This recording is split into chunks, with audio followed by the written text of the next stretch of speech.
देगी। बाबा साहब एक बार जोर की आवाज में और मेरे हृदय से एक आवाज आती है, ए दुनिया के आदमपुरी। बाबा साहब के विचारों को बहुत दूर तक प्रसार करने का विषय रहता है और प्रति वर्ष हम इसी तरीके से इस आयोजन को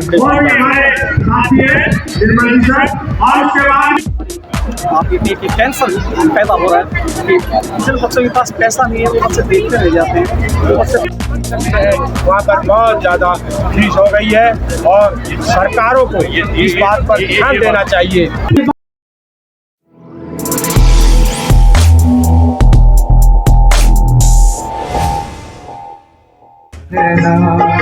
बुद्ध वंदना धम्म वंदना।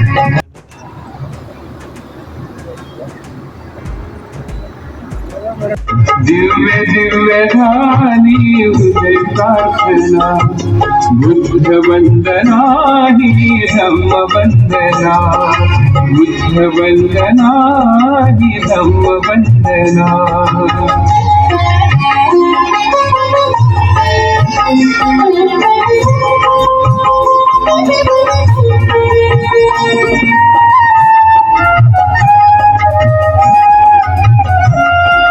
प्रज्ञशील करुणा दीन वचन शरणा, प्रज्ञशील करुणा दीन वचन शरणा, बोधि सत्व झाली ध्यान साधना, बुद्ध वंदना ही धम्म वंदना।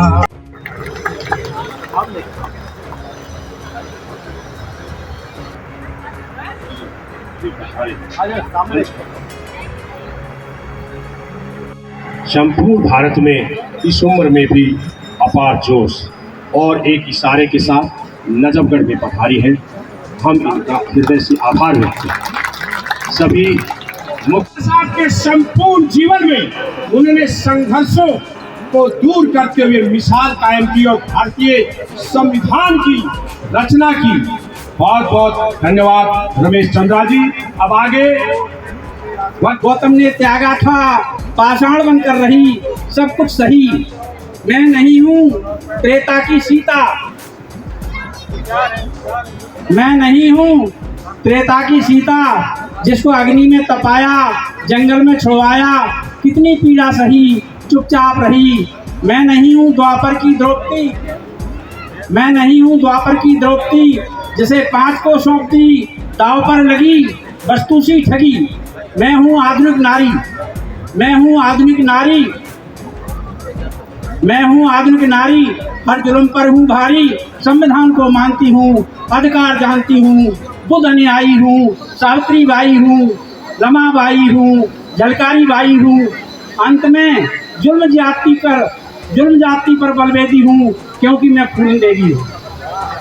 बाबा साहब एक बार जोर की आवाज में मनाने के लिए उनके जन्मदिन पर हमें उनके जीवन, संघर्ष, योगदान को याद करने का अवसर मिलता है। डॉक्टर भीमराव अंबेडकर का जन्म 14 अप्रैल सन 1891 मध्य प्रदेश के महू में हुआ था। एक दलित परिवार में जन्म लेने के कारण बचपन में ही उन्हें भेदभाव का सामना करना पड़ा, असमानता का सामना करना पड़ा, लेकिन उनकी अदम्य इच्छा शक्ति और उनकी ज्ञान की प्यास ने इन बाधाओं को पार करने की उन्हें शक्ति दी। उन्होंने न केवल भारत में बल्कि विदेश में भी उच्च शिक्षा प्राप्त की, जैसे अर्थशास्त्र, कानून, समाजशास्त्र जैसे विषयों में अपनी विशेषज्ञता हासिल की। बाबा साहेब एक विद्वान ही नहीं बल्कि एक क्रांतिकारी समाज सुधारक भी थे। उन्होंने दलित, वंचितों, शोषितों के उत्थान के लिए जीवन भर संघर्ष किया। बुद्ध और उनका धम्म, हिंदू धर्म की रिडल जैसी अनेक रचनाएं, मूक नायक जैसे समाज पत्रों के माध्यम से उन्होंने समाज में जागरूकता फैलाई। उन्होंने छुआछूत, जातिवाद, सामाजिक असमानता के खिलाफ आवाज उठाई और सभी के लिए समान अधिकारों की वकालत की। डॉक्टर अंबेडकर का सबसे बड़ा योगदान है भारतीय संविधान का निर्माण। उन्होंने भारत को एक ऐसा संविधान दिया जो हर नागरिक को समानता, स्वतंत्रता और कानून का अधिकार देता है। यह संविधान न केवल भारत का कानूनी ढांचा है बल्कि सामाजिक क्रांति का एक दस्तावेज भी है जो हर वर्ग, धर्म, संप्रदाय, समुदाय को एकजुट करता है। अंत में मैं एक बार फिर बाबा साहब को नमन करती हूँ और आप सभी से आग्रह करती हूँ कि उनके आदर्शों को अपने जीवन में हम अपनाएं। जय भीम, नमो बुद्धाय। शिक्षा ही इंसान को इंसान बनाना जानती है, उनमें ताकत है, शिक्षा दहाड़ता है और उसका मनोबल ऊंचा हो जाता। इसलिए बाबा साहब ने ये सब कहा। तो आइए इसी बात को लेकर चरितार्थ करने के लिए हमारे बीच में हाजिर है एक छोटे से नाटक। शिक्षित होता है, अपने माँ बाप का परिवार उसको शिक्षित करती है और अपने ससुराल पक्ष को आगे जाकर के शिक्षित करने का काम करती है। महानुभाव, मेरे अंदर भी एक विचार आया। मैंने परिवार में ही कुछ ऐसी बातें मेरे सामने घटित हुई और मैंने निर्णय लिया, यदि मेरे स्टाफ के अंदर चाहे वो 10 का स्टाफ हो चाहे 70 का स्टाफ हो, यदि किसी भी स्टाफ बंधु के घर में बच्ची का जन्म होता है तो सबसे पहले रमेश कुमार पार्टी देगा। और मैं ये बखूबी कई सालों से निभाता आ रहा हूं। मेरे को मनोबल बढ़ता है मेरा, जब दूसरों के घर में बच्ची आती है तो मेरा मनोबल बढ़ता है और मेरे हृदय से एक आवाज आती है, ए दुनिया के आडंबरी पुरुषों, यदि नारी है तो तुम्हारा वजूद है, वरना तुम्हारा वजूद भी बेकार है।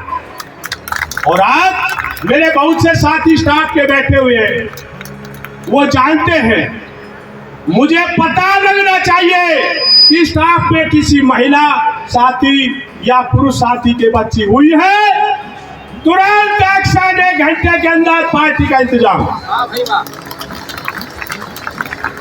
हृदय भावुक हो गया है और मैं भी अपनी तरफ से 500 रुपए इस टीम को प्रदान करता हूं।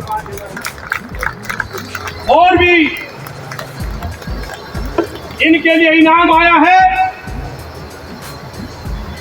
रमेश चंद्रा जी, एक्स कंट्रोलर ऑफ अकाउंट, सामने बैठे हुए हैं, 500 रुपए।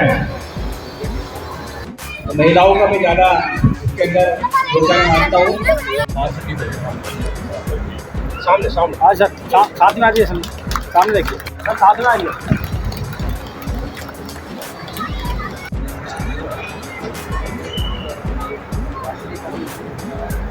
नजफगढ़, नई दिल्ली।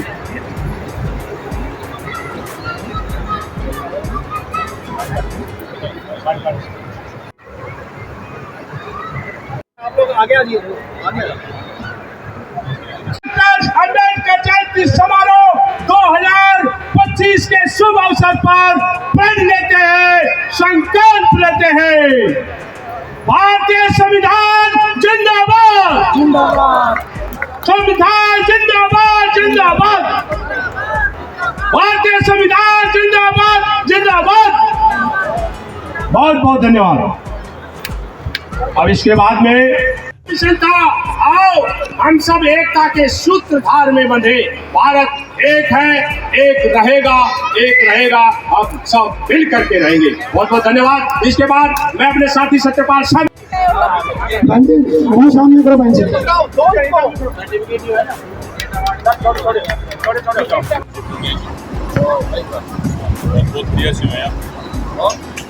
इसी प्रकार आप हौसला अफजाई हम लोग बहुत ही सुंदर प्रस्तुति, हृदय गदगद हो गया, भावुक हो गया। महानुभाव, महिला है तो सब कुछ है।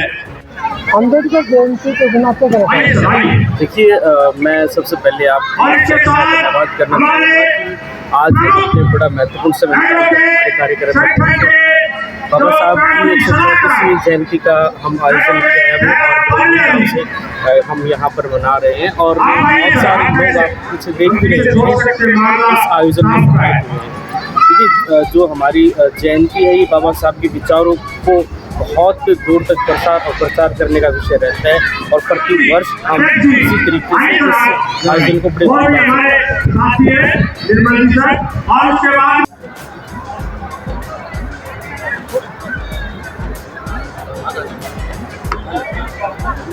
नमस्कार, मैं अभिषेक कुमार। हमारे मुख्य अतिथिगण जी के साथ और भी अतिथिगण आए हैं। इसी कड़ी में इंद्राज सिंह जी हैं और दूसरे भी साथी हैं, वो मंच पर आए। नमस्कार, मैं अभिषेक कुमार, आपका पुष्पेंद्र जी स्वागत है। मैं खड़ा हूँ नजर के अंदर और यहाँ पे डॉक्टर मित्र जनकल्याण हाँ, की तरफ से हमारे संघ के साथी उनको बोल दिया है, मैं जहाँ से दिया है वहीं पर रख दूँ। आगे बढ़ाने के लिए उनके विचारों को बच्चों के दिमाग में डालने के लिए, हाँ जी, इंद्राज सिंह जी बनाने के लिए हर साल यहाँ पे लेकर जयंती नजर के अंदर हाँ सर जी। उसके बाद यहाँ पे जो बच्चे सुभाष मेहरा जी, सर से पूछो कवि जी से, इंद्राज जी और उनके साथ आए थे दो साथी, सर आ गए शायद सम्मानित सर मंच पर पधारे। संघ के द्वारा सम्मानित करने का कार्य किया जाएगा। आइए सर, LLM साहब भी आए, वो भी आए सर, आए सर, एडवोकेट साहब। समाज को किन चीजों की जरूरत है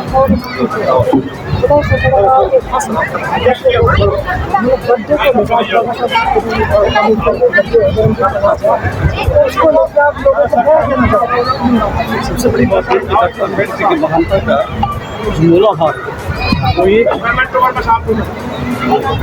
ऊंची से ऊंची शिक्षा ली जाए, चीज़ों को गहराई से समझा जाए और उस शिक्षा का इस देश के कल्याण में क्या प्रयोग हो सकता है, इस भावना के साथ शिक्षा प्राप्त की जाए। और उन लोगों के लिए खासकर आवश्यकता है कि शिक्षा जो हमारी छीनी जा रही है, बड़ा साफ और स्पष्ट है कि हज़ारों स्कूल बंद हो रहे हैं, रोजगार खत्म हो रहे हैं। ऐसे क्रिटिकल समय में हमें सोचने की आवश्यकता है कि हम जो बंद हो रही शिक्षा या शिक्षा के गिरने स्तर का क्या विकल्प तलाश सकते हैं, और जो रोजगार खत्म हो रहे हैं, न शिक्षा में भर्तियाँ निकल रही हैं, न रेलवे में भर्तियाँ निकल रही हैं, न इंश्योरेंस में निकल रही हैं, न दूसरी इंडस्ट्रीज में निकल रही हैं, तो फिर इसका विकल्प कैसे तलाशा जा सकता है। तो इसके लिए अनिवार्य है कि साथ बैठ करके सोचें कि बच्चों को उद्योग की तरफ ले जाएं, बच्चों को तकनीक शिक्षा दिलवाएं, और जो दूसरे प्रोफेशनल कोर्सेज हैं वो प्रोफेशनल कोर्सेज कितने उपयोगी हैं आज के ज़माने में, वो प्रोफेशनल कोर्सेज सरकार महोदय, हमारे नंद किशोर जी विजय पुनिया जी सर आए, आप इतनी देर से हमारे लिए कार्य करिए। समाज के हीरो है हीरो, और आपका सम्मान ना हो ये हो नहीं सकता। ठीक है कि शिक्षा पात्र के समाज के ऐसे सभी जो बुक सेलर्स हैं समाज के देश में से लगातार मेरे साथ से बहुत गहराइयों से बहुत धन्यवाद। आप भी कोई साथी बैठा है लेकर के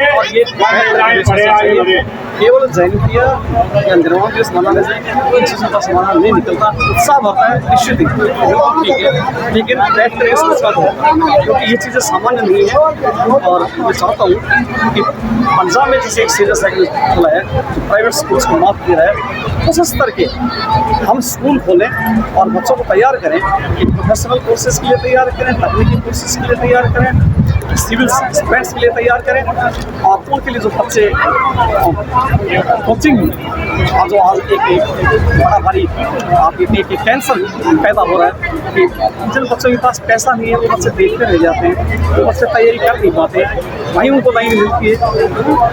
मैंने गवर्नमेंट कॉलेज से नांगल चौधरी में जब इसको कहा तो मैंने एक अभियान शुरू किया था कि मैंने अपने साथियों से निवेदन किया कि भाई आप पढ़े लिखे प्रोफेसर हैं, आप एक ही घंटा दे दीजिए और हम यहाँ कोचिंग शुरू करने जा रहे हैं। एक ऐसे सामान्य कि आप किसी भी परीक्षा में बैठिए वो विद्यार्थी जो है कोई भी परीक्षा पास करने में सक्षम हो सके।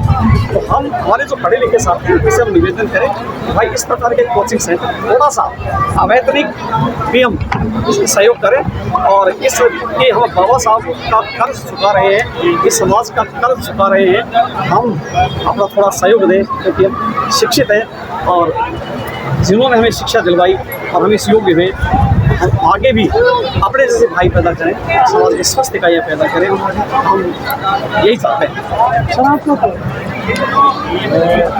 बाबा साहब की जयंती में ये कहना चाहता हूँ समाज को, बच्चों को जो बाबा साहब का मूल मंत्र था शिक्षित बनना, तो बच्चों को शिक्षित करना बहुत ज़रूरी है। और आज के समय में ऑर्डिनरी एजुकेशन के बजाय बच्चों को टेक्निकल एजुकेशन देना आज बहुत ज़रूरी हो गया है, क्योंकि बिना टेक्नोलॉजी के आज बच्चे आगे नहीं बढ़ते, क्योंकि सब प्राइवेटाइज हो रहा है। सरकार की भी पॉलिसी है, कब तक सरकार सबको चलाती रहेगी आगे, तो सरकार भी ये चाहती है कि प्राइवेटाइजेशन हो और बच्चे आगे बढ़ें, तो उसी तर्ज पे हमें भी अपने बच्चों को आगे बढ़ाना है। विषय आपका विषय बताइए सर। जो शिक्षा पर रोक लगाई है सरकार ने, स्कूल बंद करके, सरकारी स्कूल बंद करके, शिक्षण संस्थान,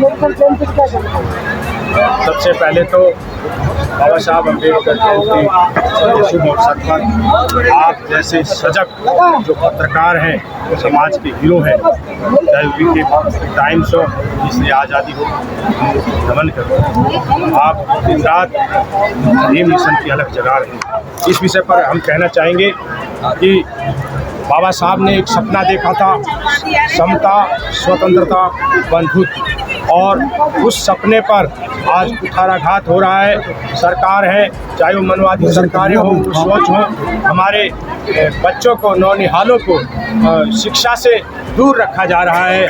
और इस तरह आप देख पा रहे हैं प्राइवेट स्कूलों में इतनी महंगी शिक्षा हो गई है कि झुग्गी झोपड़ी वाले सामान्य घर के बच्चे, गरीबों के बच्चे फीस नहीं दे पा रहे हैं। सरकारी स्कूलों में हम देख पा रहे हैं कि जो हीरे हैं, जो बच्चे हैं, वो जहाँ पढ़ना चाहते हैं, उनका जहाँ मन लगता है, जहाँ अपने वो मिशन को आगे बढ़ा सकते हैं, मंजिल को आगे बढ़ा सकते हैं, अच्छे डॉक्टर इंजीनियर बन सकते हैं, वहाँ पर बहुत ज़्यादा फीस हो गई है।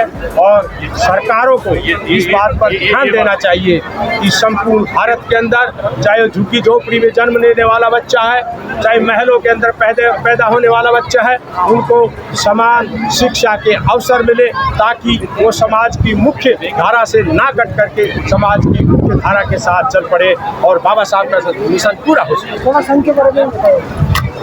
हमारा जो डॉक्टर अम्बेडकर अनुसूचित जाति कल्याण संघ दिल्ली है, ये लगातार कई वर्षों से समता, स्वतंत्रता, बंधुत्व के ऊपर कार्य कर रहा है। और आज आपने पूरे दिन में देखा कि हमने मेरिटोरियस स्टूडेंट्स को इनामात देकर के प्रेरित करने का कार्य किया है और संपूर्ण भारत में बाबा साहब के मिशन को आगे जो बढ़ा रहे हैं, उनमें चाहे प्रोफेसर डॉक्टर सीताज सिंह नारनूल हरियाणा हो, चाहे राष्ट्र कवि हमारे सुंदरलाल उत्सुक जी हो, और चाहे उनके साथ आने वाले तमाम एडवोकेट्स हो, वो सभी जो है ना, उन सभी को हम जो है सम्मानित करके, उनको बुला करके यहाँ पर प्रेरणा देने का कार्य करते हैं। और संघ लगातार करता रहा, ये कार्य और करता रहेगा। यही बाबा साहब का मिशन था और हम इसको पूरा करने का संकल्प पुनः दोहराते हैं।